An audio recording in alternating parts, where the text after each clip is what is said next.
Bismillahirrahmanirrahim. Assalamualaikum warahmatullahi wabarakatuh. Waalaikumsalam warahmatullahi Sahabat beriman, dimanapun berada, jumpa lagi di Ustadz Danu Official Channel bersama saya Tung dan guru kita semua Ustadz Danu. Assalamualaikum Pak Ustadz. Waalaikumsalam warahmatullahi wabarakatuh. Alhamdulillah sehat Pak Ustadz. Alhamdulillah. Maaf nih mengganggu waktunya Pak Ustadz. Sahabat beriman, kali ini kita akan bincang-bincang sedikit mengenai penyakit yang memang banyak sekali terjadi di masyarakat kita ya, itu asma atau sesak napas. Asma lah yang sering kita jumpai, yang kadang sembuh kalau diobati nanti kumat lagi. Asma itu ada macam-macam, ada yang dia mengeluarkan suara nik, ada yang dia hanya sesek aja gitu. Itu Pak Ustadz. Sementara banyak sekali terjadi di masyarakat kita tentang penyakit yang satu ini. Kadang-kadang memang mengerikan sekali ya, sampai dadanya terbungkuk, menahan sakit barangkali gitu. Nah, kali ini kita akan bertanya kepada Pak Ustadz Danu mengenai penyakit asma tersebut. Kira-kira penyebabnya atau hubungannya dengan akhlak itu yang seperti apa Pak Ustadz? Monggo Pak Ustadz. Penyakit asma ini menurut dokter sih gampang ya, tinggal ini aja, tapi kalau sudah akut itu kan tetap harus rawat inap dan sebagainya, apalagi kalau sudah kadar oksigennya itu sangat rendah ya. Dilihat TB nggak ada, ini nggak ada, sesak nafas. Tapi memang sesak nafas itu ya begitu itu, napasnya susah, sangat susah. Itu tetap dibantu oksigen walaupun tidak ada TB, tidak ada peradangan, tapi sesak nafas. Nah, asma ini memang kalau di Indonesia sangat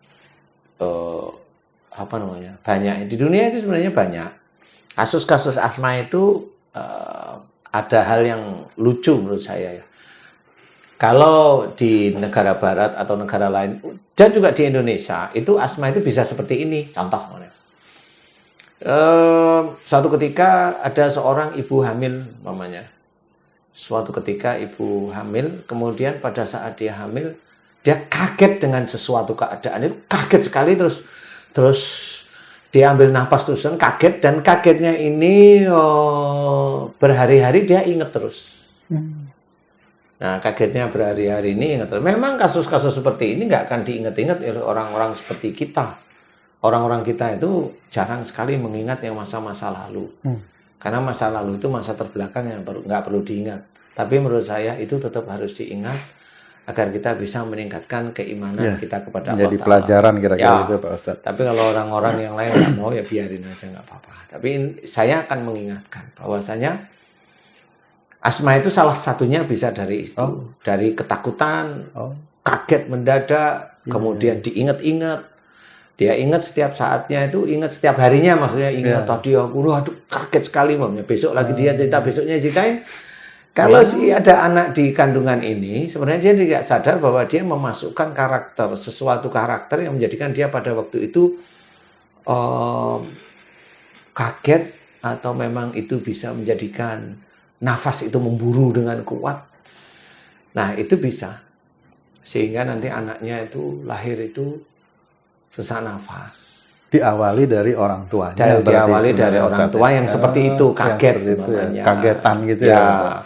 Atau diawali dari orang tuanya yang sebelum dia hamil anak yang asma ini, dia itu jengkel sama orang tua atau sama mertuanya, tapi diam. Marahnya itu diam, disimpan aja. Nah, itu sama, itu akan menjadikan asma. Dan yang tipe ini disimpan, anaknya lahir asma ini susah sekali sembuh. Susah ya, saya bilang susah. Ada yang sembuh? Ada sih, insya Allah. Tetapi dengan karakter si anak tidak sama dengan karakter orang tuanya. Maksudnya yang jengkel disimpan kepada orang tua itu ibunya. Tapi karakter anak itu ikut karakter ayahnya yang happy aja. Nah, ini bisa hilang. Bisa hilang, insya Allah bisa hilang. Tapi kalau karakternya ikut diem sama ibunya, nggak bisa hilang. Nggak bisa hilang itu. Nah, rata-rata biasanya asma itu rata-rata ya yang di sisi itu. Kemudian ada asma yang di Indonesia yang paling banyak. Nah, di Indonesia yang paling banyak ini asma ini rata-rata adalah ilmu turunan dari orang tua sebelumnya masuk ke anak. Kemudian ada ilmu lain yang musuhnya ilmu dari orang tua itu masuk ke anak juga karena saling benci, saling dendam. Pamannya gini nih, kamu dengan saya nih Tung, Ya, ya, kamu belum memperkenalkan dirimu loh tadi. sudah. Belum ya? Bersama saya Tung dan guru kita Ustadz Danu. Oh ya? Oh sudah, berarti saya nggak dengar, berarti saya ngelamun gitu tadi. Iya, jangan Pak Ngelamun. Ustadz. Hah? Ngelamun mikirin Loh, Mercy ya. kalau kamu itu iklan nggak boleh gitu ya. Ngalamunnya gini loh, kalau kamu itu kan sudah ada gaji setiap bulan, jelas. Kalau saya itu gajinya nggak jelas. Nggak jelas ya. Nggak jelas ya. Belum, Ustaz. Apa? Hitung belum salam tadi. Nanti kita ambil di terakhir. Opening. Salam apa? Assalamualaikum. Sudah. Oh sudah, itu sudah itu. Bagus. kita Ya, kan kameranya ngalamun. Berarti tadi pagi belum menyediakan makanan nih kayak. Oke, kita bahas lanjut. Ini nggak apa-apa nih ya. Oke, kita bahas lanjut. Jadi yang terbiasa kayak begini nih tuh. Kamu punya ilmu, saya punya ilmu, dan kamu sama saya itu berantem dan benci, saling benci. Yang berantem fisiknya atau ilmunya? Ya kamu sama saya berantem. Ya. Berantem, jadi sudah saling Ya. benci gitu ya. Ya. Kamu punya ilmu, saya punya ilmu, ya benci, pernah berantem fisik, Gitu. oh, Atau dendam, Dendam, seperti itu ya. ya. Kalau kamu nggak dendam, oke, saya anggap kamu nggak dendam, tapi saya yang dendam nih. Suatu ketika ilmumu itu turun ke cucumu. Nah, saya punya ilmu saya ngejar ilmumu yang turun ke cucumu. Jadi ilmu itu masuk ke dada cucumu, ilmu saya nyerang di dada. Nah, ini bisa jadi asma. Ya, dengan kecenderungan si anak ini memang nggak taunya punya sifat dia kalau marah diem. Nah, itu pasti nanti di dada. Seperti itu. Nah, asma di daerah Indonesia rata-rata biasanya itu. karena ilmu yang menyerang ilmu. Ya, ilmu yang menurun ke anak cucunya diserang dengan ilmu lawannya. Dan masuk itu. Nah, nggak bisa keluar. Wah, itu taunya gimana Pak Ustadz ya? Ya nggak tahu, itu jadi pelajarannya aja 2 tambah 2, 4, udah jadi pelajaran, nggak usah tahu 2 tambah 2 integralnya begini, capek nanti kita nggak akan selesai ngerjain ujian matematika, jadi nggak usah dipikir. Ini ilmu sebenarnya yang memang teman-teman dokter memang nggak tahu, taunya sesak aja. Nah, bagi teman-teman yang lain, teman-teman beriman, ya nggak tahu, taunya sesak. Nah, nanti kalau diobatin ke orang pintar, ya nggak akan bisa sembuh. Ya, Karena ya, orang pintar itu juga rata-rata ilmunya dimasukin, ya nggak bisa. Malah nyatu itu nanti. Ada teman yang berobat itu sampai ke hal-hal yang kayak dia harus makan hatinya kelelawar gitu Pak. Ya. Itu kadang dia bisa sembuh waktu dia makan itu, tapi nanti beberapa bulan lagi kumat lagi. Ya itu nggak bisa dikatakan sembuh ya. Sembuh itu kan ya nggak kumat. Seperti itulah rata-rata yang biasanya itu dia asma seminggu sekali, seminggu 2 kali, ya paling tidak sembuh itu setengah tahun itu dia nggak asma, itu bisa dikatakan sembuh. Tapi kalau kumat ya, berapa 1 bulan udah lagi seperti itu. Jadi itu nggak bisa dikatakan sembuh. Apalagi nanti kalau udah hanya meredam sesaat gitu ya Pak hanya Ustadz, meredam ya? sesaat. Apa karena ilmu yang masuk itu takut sama hati kelelawar Kali itu? ya, Gitu kali, bisa juga gitu Pak Ustadz ya. Kali. Atau hati kelelawar itu juga mengandung makhluk yang ditakuti oleh ilmu tersebut, begitu? Ya kali juga ya, kali ya. Karena saya nggak pernah meneliti yang seperti itu, jadi kali aja. Tapi kan tidak semua orang itu sembuh dengan seperti itu. Betul. Dia hanya cerita istilahnya. Iya. Kalau memang mau bertanya betulan, ya tanya sama dokter peneliti atau memang meneliti hati kelelawar itu isinya apa.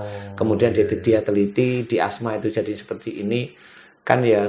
Kita nggak tahu lah. Tapi kalau memang itu ada obatnya ya kali ya. Tapi itu meredakan sementara. Sementara memang. Jadi memang tidak semuanya. Dia kambuh-kambuhan sih. Yang saya tahu sih memang kalau lagi ini ada teman kalau dia lagi kalut dan banyak pikiran gitu, itu kumat. Nah, itu karena ada emosionalnya yang menyatu. Makanya itu ada emosional yang disimpan. Dan dia akan kambuh, dia kaget, dia khawatir, dia emosi. Dia pokoknya emosinya dia itu goncang, dia akan kumat. Nah itu sama seperti itu. Nah itu Susah sekali nih. Itu memang harus dilepaskan. Makhluk ini harus Makhluk dilepaskan. itu ya? Iya, dilepas. Padahal makhluk itu kan tidak dicari oleh orang yang menderita asma itu. Kalau dari cerita Pak Ustadz tadi ya, dia masuk karena ilmu orang tuanya gitu kira-kira Pak Ustadz. Sama. Orang yang sering baca amalan-amalan itu ya juga nanti ilmu itu akan masuk ke anaknya atau ke cucunya. Dan orang itu nggak akan tahu. Ya. Kalau boleh dites, bacain aja amalan yang punya. Sembuh nggak? Gitu ya. Sembuh nggak? Kalau saya tanya itu sembuh nggak? Nggak agak. Ya. Karena sama, itu ilmu. Nah, dia tahu selama ini amalan itu katanya bukan ilmu. Amalan itu ilmu. Apalagi amalan itu niatnya hanya untuk duniawi. Udah, itu pasti banyak makhluk. Banyak makhluk yang masuk ke tubuh. Mungkin dia ngamalin, punya warung, dia amalin sesuatu, biar warungnya laris namanya. Kalau dia punya keinginan warung itu laris, amalan itu yang datang itu makhluk-makhluk yang bisa menjadikan warungnya laris. Bisa begitu ya Pak Ustadz? Bisa. Dan orang meyakini bahwa itu dari Allah aja, padahal itu bukan dari makhluk. Lah, kalau ini malah kita membahas masalah yang tidak kelihatan ya, tapi mungkin bisa menarik juga. Bagaimana jin itu bisa membuat orang itu tertarik ke warung? Apa jin itu juga membaca pikiran orang atau? Ya memang seperti Oh gitu Pak Ustadz? Ya. Orang itu kalau sudah punya niatinnya duniawi, bukan karena Allah Ta'ala, jin itu tahu, di dekat-dekatnya dia tahu. Itu ada sinyal kalau istilahnya orang buka frekuensi. Buka frekuensi yang dia ingin apa? Dia ingin warungnya laris itu kan frekuensinya otaknya dia begitu. Kemudian dia ingin bacaan ini mamanya. Bacaan ini dibaca, frekuensinya itu ditebar istilahnya. Nah, nanti jin-jin yang punya itu dia akan tertarik dengan seperti itu. Nah, pada waktu itu dibaca itu sesuai dengan apa yang dia inginkan. Nah, ini makanan saya. Dia mau jaga warungnya. Kemudian dia mulai nyebar. Warung itu laris. Kalau laris berarti ini nyebar ke banyak orang yang hampir suka dengan makanan yang seperti itu. Jinnya nyari. Gitu. Sehingga orang-orang itu makan di situ tuh selalu enak, selalu pengen makan di situ. Nah, selalu pengen itu apa? Nah, itu namanya memaksa orang untuk makan di dia. Jadi bukan karena keinginan hati nurani, tapi dia punya keinginan yang didobelin ya, ditunggangi dengan jin yang memang dipergunakan agar makanannya itu terasa enak. Dan itu halal atau? Ya, haram. Wah? Haram lah. Ngapain dia bilang halal? Tapi bisa terjadi Pak Ustadz ya? Ya bisa, tukang sihir itu banyak. Astagfirullah. Ya haram sama. Itu haram. Terus bagi orang yang memakan makanannya itu? Ya haram ya sama. Ya, haram. Aduh. Itu haram. Jadi orang kan nggak tahu selama ini itu tuh berkembang sangat banyak gitu. Tapi memang agak susah kita kalau untuk mau mengetahui itu ya Pak Ustadz. Jadi sebenarnya susahnya menurut ya kalau kita susah, tapi kalau kita tahu berpikir kan harus mau. Allah itu menjadikan otak kita itu memang untuk berpikir. Nah, orang itu kalau sudah berpikir itu halal haram, itu cuma satu. Karena dia menjual. Dia pasti ingin dagangannya itu dibeli sama orang. Itu keinginan. Nah, keinginan itulah nafsu. Nah, kalau nafsunya itu sudah dengar, oh dari orang pinter sana, oh dari mamanya dengan orang sana itu ada Pak Kiai pinter tuh. Nanti kita bacaannya Islam kok, gitu. Sama aja seperti itu. Bacaannya Islam, taunya orang memang bacaannya Islam. Apakah itu halal? Enggak, kalau saya bilang enggak. Ya haram aja tetap. Tetap gitu haram aja. Lah terus orang yang memakan itu ikut berdosa nggak Pak Ustadz? Iya sama. Astagfirullah. Ya anak istrinya sama. Kan nggak tahu Pak Ustadz. Ya biarin aja nggak tahu. Allahu Akbar. Kalau kita bilang nggak tahu ya orang itu sebenarnya berpikir pada saat dia menggunakan sesuatu hal yang itu tidak ada tuntunan ya memang jelas.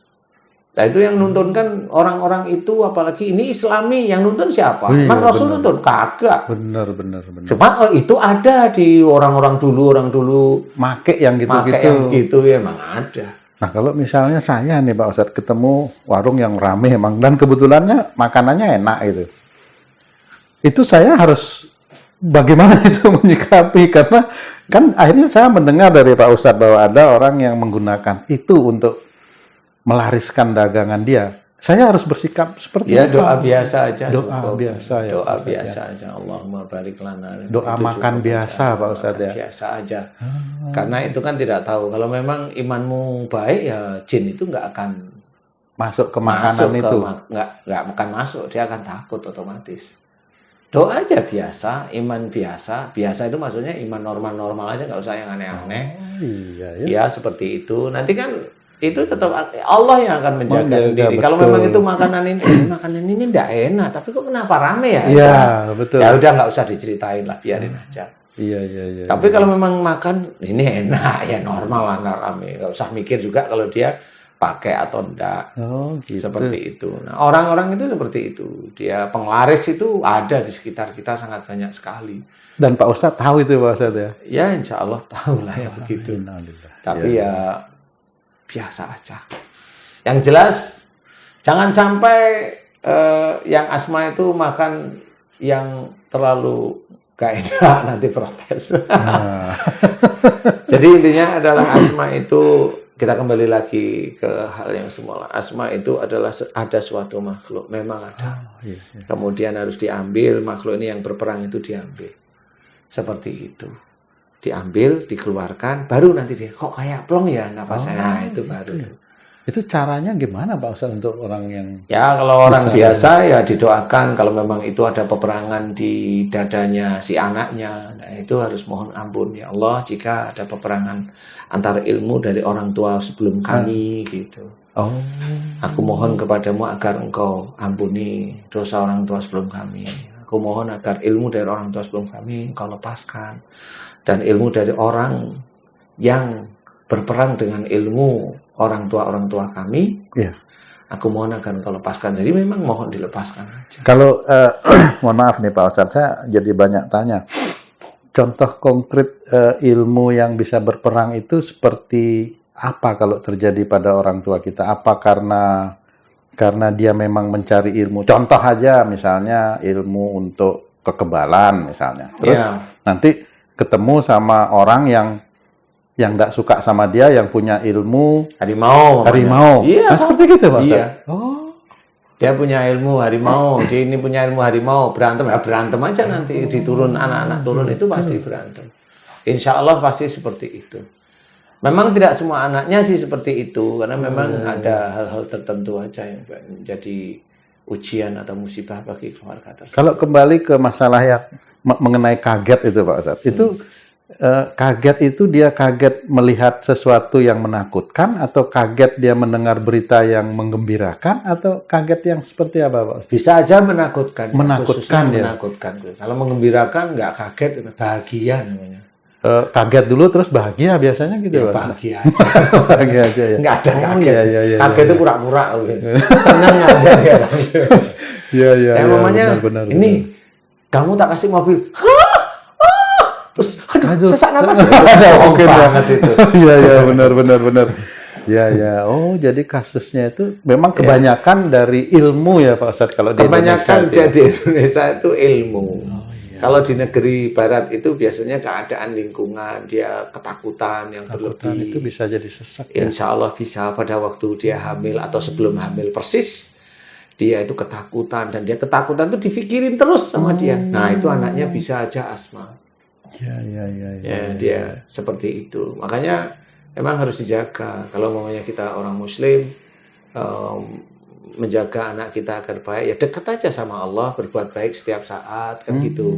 Kemudian ya baca Quran niatnya karena Allah, lillahi ta'ala, itu kan menjaga hal-hal yang memang betul. tidak yang kita inginkan gitu loh istilahnya. Betul. Jadi apa namanya, ya sesuatu yang tidak kita inginkan itu kalau bisa tidak terjadi. Iya. Ya baca Quran niatnya karena Allah Ta'ala. Nanti kalau pengen ini sudah dideteksi sama dokternya itu cewek dibacain surat ini, kalau laki-laki bacain surat ini, lah ngapain? Nggak usah kayak gitu.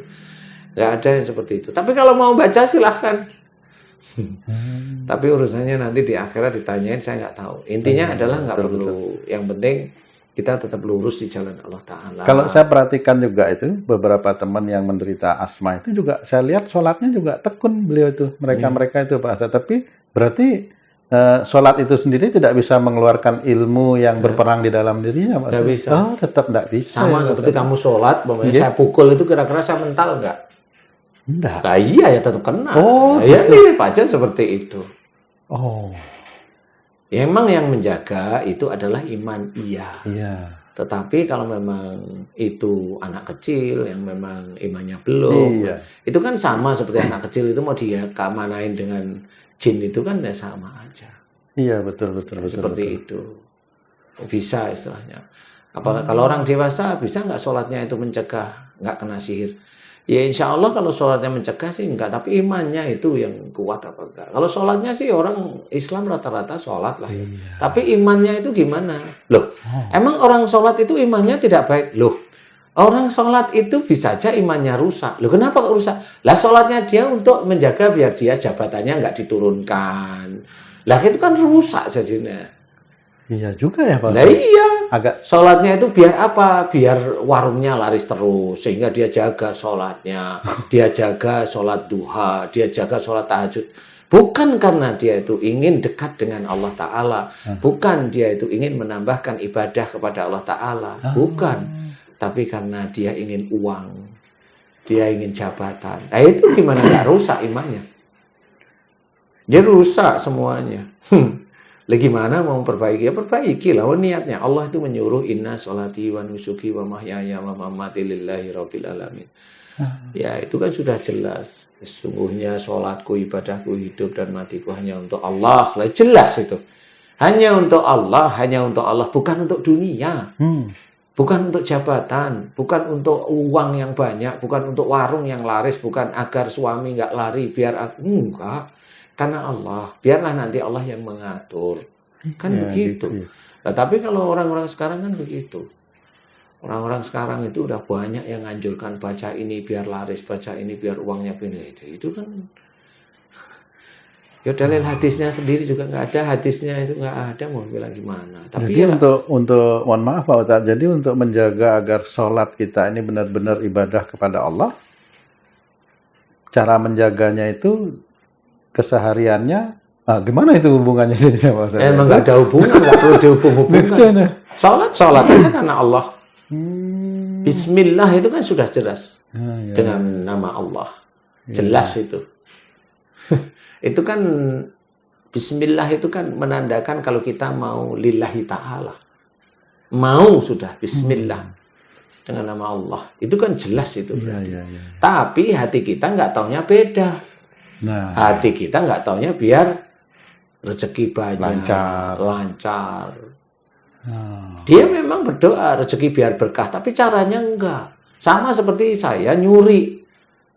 Biar dapat berkahnya nyuri gimana? Ya nggak bisa. Ya. Kok mau menipu Allah gimana? Ya. Karena nanti kalau yang saya dengar, ini yang pernah saya dengar dalam penghisapan itu kan yang pertama kali dilihat sholatnya Pak Ustadz. Iya. Kalau sholatnya baik, sudah dianggap baik semua amalnya. Waduh, ini ya itu Ya, agak susah juga. Saya masih belum bisa mencerna dengan Ya, kalau, dengan baik itu. Kalau saya ketakwaan, seseorang yang dilihat sholatnya baik oleh Allah Ta'ala bukan sholatnya aja. Sebenarnya. Itu bukan itu. Nah, Tapi imannya dia rusak nggak dengan keadaan seperti itu. Orang sholat itu menghadap pada Allah Ta'ala. Kan harusnya dia juga menjaga agar perilakunya juga baik. berarti perilaku yang tidak baik bisa merusak sholat. Tetap. Ini terlalu panjang, nanti ini kita Tetap perlu. Karena bagaimanapun juga dia sholat tapi nyuri gimana coba? Dia sholat tapi maki-maki gimana coba? Apa coba? Dia sholat tetapi dengki. Dia sholat tapi iri. Dia sholat tapi macam-macam. Lah itu gimana coba? Yang dinilai sholatnya apa-apanya coba? Emang nggak dinilai itu nyurinya, dengkinya, Ya, suuzonnya? Ya tetap dilihat lah. Jadi kalau kita mau menjaga sholat, berarti kita harus mau menjaga perilaku kita Iya. sehari-hari. Iya. Ini Inna sholata tanha anil fahsya'i wal munkar. Nah. Itu kan sudah jelas. Sungguhnya sholat itu menjaga dari perbuatan keji dan mungkar. Itu bukan karena kita sholat. Iya, pada waktu kita sholat kita nggak berbuat keji dan mungkar. Tapi setelah sholat. yang harus menjaga kita dengan Ya perilaku orang lah, kita gitu. ngapain malaikat menjaga? Nggak boleh. Enggak, orang itu juga semaunya sendiri dia.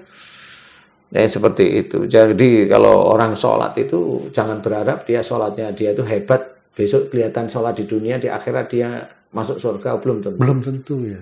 Belum tentu. Surga itu seorang muslim yang masuk surga itu karena rahmat Allah. Betul. Rahmat itu dari mana datangnya? Kalau memang dia sholat tapi perilaku kita berarti iya, Pak Ustaz ya. semua Yang baik di total. hadapan Allah. Total. Semuanya itu dinilai. Yang dilihat sholatnya itu dinilai. Kalau dia sholat, iya. Yang lainnya baik, enggak. Kan gitu. Kalau dilihat sholatnya baik, semuanya otomatis baik. Semuanya yang baik itu yang mana? Berarti kalau dia sholatnya itu tertib baik, 5 waktu lah paling tidak. Kalau dia maki-maki orang itu dianggap enggak maki-maki orang. Begitu oleh Allah Ta'ala. Emang Allah bisa ditipu sama orang-orang yang begituan? Ya, enggak lah. Dia ngomong hobinya fitnah, emang nggak dihitung fitnahnya dia? Hitung. Ya tetap dihitung. Dihitung sama Allah Ta'ala. Sehingga Allah sudah tahu bahwa sholatnya dia rusak. Bukan sholat baik menurut mata kita. Itu kan menurut mata kita dilihat sholatnya baik. Itu kan menurut mata kita aja baik. Kelihatan. Berarti semua terkait Pak Ustadz ya? Terkait. Satu kesatuan. Terkait. Pencerminan-pencerminan Yang paling itu. gampang itu, dia sholat, dia Jumatan, dia baca Quran, tetap diciduk KPK kok. Nah, yang itu maksudnya apa coba? Lah itu kan kelihatan bahwa dia sholatnya juga jelek juga sebenarnya. Mengurangi Lah sholatnya. Lah iya, emangnya KPK terus lihat sholatnya dia baik, kemudian oh ini bebas gitu. Itu aja yang ringan aja begitu. Nggak bisa. Terus dia memaki orang, kemudian dilaporkan oleh orang yang dimaki-maki dia, kemudian dilihat sholatnya, dilihat oh dia pecian, oh dia pakai ini bebas gitu. Ya gitu juga ya Pak. Ya enggak juga ya. Apalagi di akhirat. Dan di akhirat itu lebih rinci. Lebih detail. Astagfirullah. Jangan sombongin sholat. Kalau sholat disombongin lah buat apa? Hanya sombongin sholat tuh hancur kok sudah kok. Mau apa? Loh kita sholat itu harus dijaga. Mulut kita dijaga. Otak kita dijaga, berbicara dengan saudara itu dijaga, jangan sampai menyakiti saudara kita yang lain. Itulah yang dinilai oleh Allah Ta'ala. Dia sholatnya itu rapi, benar. Telinganya dijaga. Menjaga telinga gimana? Kalau diberi nasihat mendengarkan, kan seperti itu. Jangan ke orang pintar, jangan ini. Jangan baca ini kalau memang tidak ada dalam hadisnya, tidak ada dalam sunnah Rasul. Itu kan jelas. Tapi orang milih nafsunya, akhirnya melakukan. Nah, itu kan dia yang memilih. Berarti merusak pahala sholatnya juga. Iya, itu merusak pahala sholatnya. Merusak. Kompleks kehidupan ini berarti Pak Ustaz. Iya. Kompleks. Sangat kompleks. Kalau di neraka itu yang disiksa apa mulutnya? Emang mulutnya ngapain? Kemudian yang disiksa otaknya, emang otaknya ngapain? Coba berpikir yang disiksa telinganya, yang potong lidahnya, emang lidahnya ngapain? Yang dipotong tangannya, emang tangannya ngapain? Kan bisa berpikir, tangan itu ngapain coba? Ya kalau itu kelihatan telinganya dipotong, ya kalau yang di dalam jantungnya diokrok-okrok, paru-parunya dihancurin, nah itu yang kena TBC itu ya memang besok itu di akhirat ya itu yang diincar oleh para malaikat. Serius nggak main-main itu. Allahu Akbar. Nah inilah yang harus kita pikirkan. Akhlak itu harus kita benahi. Allah itu menjadikan Rasulullah terlahir di muka bumi itu untuk menyempurnakan akhlak. Nah selama ini memang belum pernah ada orang itu meneliti akhlak Rasul yang begitu mulia itu hasilnya apa. Emang hasilnya uang yang banyak? Iya ya. Kan enggak. Iya ya. Ya sehat aja Rasul. Iya. Sehat. Nah inilah yang harus kita pikirkan. Sehatnya Rasul dari mana? Orang nggak pernah berpikir. Betul, iya. Ya sehatnya Rasul karena memang Rasul menjalankan perintah dari sisi akhlak yang mulia. Lalu Allah sudah menyuruh pada diri Rasul itu adalah suri toladan yang baik. Lah kan sudah dijelaskan. Loh kita ngomong baik-baik kok dijelek-jelekin, itu kan lucu. Waduh. Kita memberikan ilmu yang terbaik dijelek-jelekin. Masa sakit dari marah? Loh, kan lucu. Iya. Yang ngomong itu malah orang yang kelihatannya dia itu tahu agama. Kan lucu jadinya. Dia kan nggak pernah meneliti, emang meneliti dia saat itu. Mau ditanyain, mamanya ya ditanyain. Iya. Emang kamu meneliti marah itu Iya, berhubungan betul, dengan betul. sakit? Kan dia jawab enggak, lah kok Iya. ngomong. Berarti kamu nipu. Oh, nggak neliti, nggak punya bukti, tapi ngomong dari mana? Berarti nipu dia. Betul. Nah, orang yang ketipu dia seneng-seneng aja. Ya akhirnya dia memberikan itulah yang namanya fitnah. Dan itu menjadi dosa jariah. Nah, itu kan orang nggak pernah berpikir. Otak ini dipergunakan untuk berpikir. Dan itu kalau dia masuk ke taklimnya itu semuanya menyebarkan dosa jariah. Emang enggak? Iya, betul. Kecuali ada taklimnya ngomong, oh berarti salah itu guru saya. Ngomonglah yang benar, karena dia tidak meneliti dia ini. Dan dia benar, kenapa? Dia tidak pernah membuktikan bahwa jangan marah ini, yang sakit ini sembuh, nggak pernah. Berarti dia nggak meneliti. Nah itu kenapa? Karena iri aja. Orang yang begitu tuh iri sebenarnya. Nah inilah yang harus kita ketahui. Iya, Sebenarnya penyakit itu banyak yang harus kita ulas, tetapi yang baru kita ulas ini asma. Bagaimana caranya? Mohonkan ampunan agar ilmu ini dikeluarkan oleh Allah Ta'ala, kemudian agar ilmu yang sering berperang itu juga dikeluarkan oleh Allah Ta'ala. Mohon, setelah mohon dikeluarkan, memuji Allah subhanallah walhamdulillah wala ilaha illallah sampai akhir. Pujilah Allah terus menerus, karena memang kita tidak punya kekuatan. Kita dengan jin, kita tidak pernah tahu sifatnya jin kayak apa. Mintalah pada Allah, karena Allah itulah yang menciptakan jin. Biarkan Allah, apa yang kita inginkan agar jin itu keluar, ya mohon pada Allah Ta'ala, keluarkan ya Allah. Karena saya nggak mampu, nggak punya kekuatan untuk mengeluarkan. Betul. Seperti itu, jangan kita merasa punya pedang terus kita golokin jinnya satu-satu lah, ngapain? Itu kan sombong itu namanya. Serahkan sama Allah, karena apa? Memang jin itu sifatnya macam-macam, kita nggak tahu. Iya, betul. Kalau Allah kan biarin Allah aja yang ngatur kan gitu. Iya, betul. Bukan Quran dikebukin untuk ngeluarin jin. Udah ngapain? Kalau nggak pukul-pukulin keluar jin itu kan yang kata dia sendiri goib, loh ngapain dipukul-pukulin?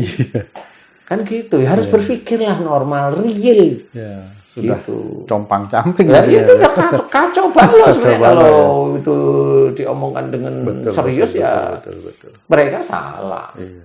Mereka salah karena nggak ngerti. Ngomong ngerti lah kan bingung juga kita itu. Iya. Kenyataannya juga nggak selesai. Makanya kalau ini urusannya dengan jin, mohonlah kepada Allah Ta'ala. Karena memang kita tidak punya kemampuan. Betul. Jadi Allah nanti yang akan melihat iman kita, amal soleh kita itu Allah itu.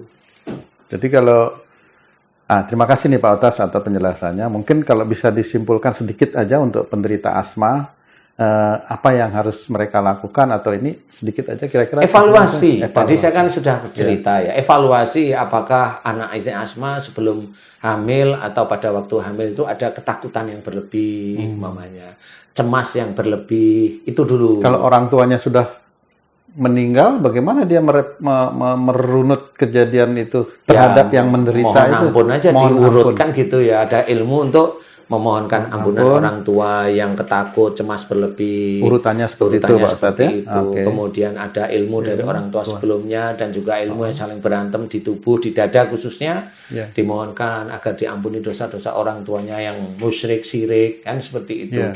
Biarkan habis itu kemudian mohon agar ilmu-ilmu ini dikeluarkan dari tubuh, gitu aja mohon pada Allah Ta'ala. Dengan sabar, tunggu, kemudian tiba-tiba loh kok agak berat nih napasku nih, agak berat nih, agak sesek, biarin, berarti itu bereaksi. Terus doa itu, kemudian muji Allah, berat terus loh kok naik, berarti itu doanya mulai dikabulkan sama Allah. Terus biarin agak sesek bentar, itu tidak akan menjadikan tidak menjadikan aneh-aneh. Biarin aja. Artinya reaksi itu akan mengarah kepada yang benar akhirnya. Insya Allah mengarah pada yang benar. Udah nggak apa-apa, biarin. Serahkan Allah, biar Allah yang menyelesaikan. Mereka kita nggak punya kekuatan apa-apa. Seperti itu doa yang baik pada Allah Ta'ala. Nah, doa juga yang dilihat adalah amal soleh dan juga iman kita sendiri. Iman pada saudara-saudara saya yang Islam lah. Itu kalau memang doa itu imannya bagus, amal solehnya bagus, ya doa itu mudah sekali untuk dijawab oleh Allah Ta'ala. Tanpa yang aneh-aneh, tanpa alat. Doa itu doa. Apa yang keluar dari hati yang baik, doa. Wujudnya ya apa yang kita inginkan.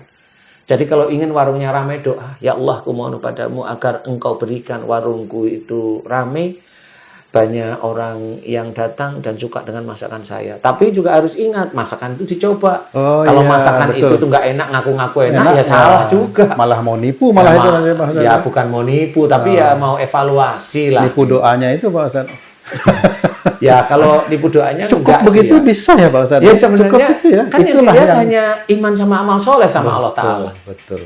Kan gitu. Betul. Hanya di titik itu. Kalau memang itunya sudah benar ya sudah. Memang kalau memang itu masakannya benar ya udah. Pasti sejalan itu. Bukan berarti terus karena masakannya sebenarnya biasa-biasa aja ya ini wah rame lah itu kan ada sesuatu. Ya nggak suzon. Tapi rata-ratanya seperti itu. Dan yang penting itu dilakukan, itu insya Allah haram di hadapan Allah Ta'ala. Jangan lakukan, karena harta itu haram dan pasti akan dipertanggungjawabkan besok di akhirat. Dan itu yang harus diketahui. Jangan sekali. Baik. Insya Allah seperti itu. Baik Pak Ustadz, terima kasih atas penjelasannya, karena waktu kita juga sudah mepet ini. Pak Ustadz banyak kegiatan, terima kasih Pak Ustadz. Nah, sahabat beriman dimanapun berada, banyak sekali yang bisa kita petik dari pembahasan tadi ya. Tadi Pak Ustadz mengatakan bagaimana kita menjaga sholat agar sholat itu betul-betul menjadikan satu ibadah yang punya nilai tinggi dan beramal soleh, yang menjadi amal soleh di hadapan Allah dengan perilaku kita. Banyak sekali mengenai ilmu yang masuk ke tubuh kita, terus ada lagi bacaan-bacaan, amalan-amalan untuk laris lah, untuk ini. Banyak sekali tadi yang mungkin nanti di kesempatan yang lain bisa kita bahas satu-satu. Nah, sampai di sini perjumpaan kita, sahabat beriman. Mudah-mudahan ini bisa bermanfaat buat diri saya sendiri dan buat sahabat beriman dimanapun berada, agar bisa meningkatkan keimanan dan ketakwaan kita kepada Allah. Terima kasih. Wassalamualaikum warahmatullahi wabarakatuh. Waalaikumsalam warahmatullahi wabarakatuh. Terima kasih Pak Ustadz. Alhamdulillah.